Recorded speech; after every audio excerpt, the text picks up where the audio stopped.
The Stitch operator is the main operator on the Season 1 Cold War Battle Pass, with it unlocking straight away, with many more skins being available through missions and getting to tier 100.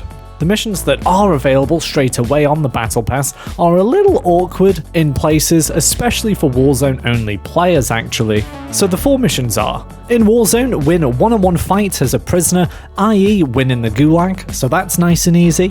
Then you have to eliminate 10 enemies that are affected by your gas mine or gas grenade. In Cold War multiplayer, this is fairly easy, as you can just put on gas mines with Gearhead as your perk too, to ensure the gas mines load in quicker, and you can store 2 of them.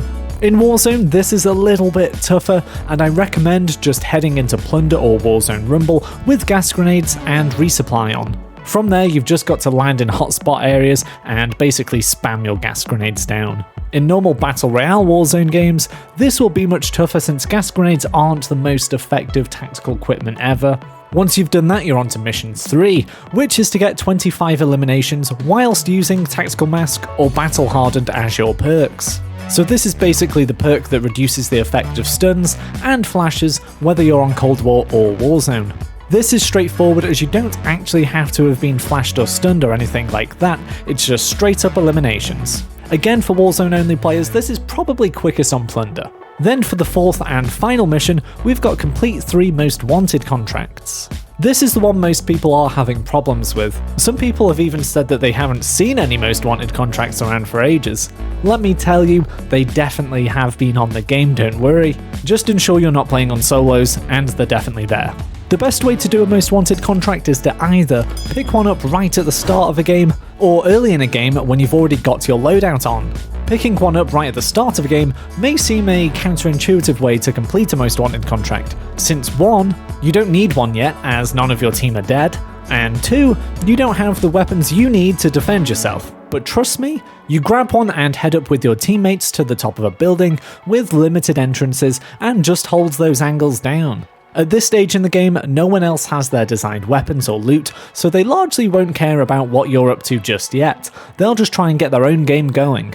If you do manage to get a little bit overwhelmed at the top of a building, just fly right out of there and scurry up another one. I honestly use this technique a lot, especially in trios and quads, because it's just a great way to get some early cash for the loadout and of course a whole bunch of XP. The second approach I mentioned, doing the most wanted contract with your loadout, of course is a lot safer, at least in theory. But remember, other squads will likely have their loadouts too, and can utilise more equipment to try and get you. Generally though, if you and your squad all have your loadout and are holding angles at the top of a building, there should be very little chance of you getting overwhelmed and dying.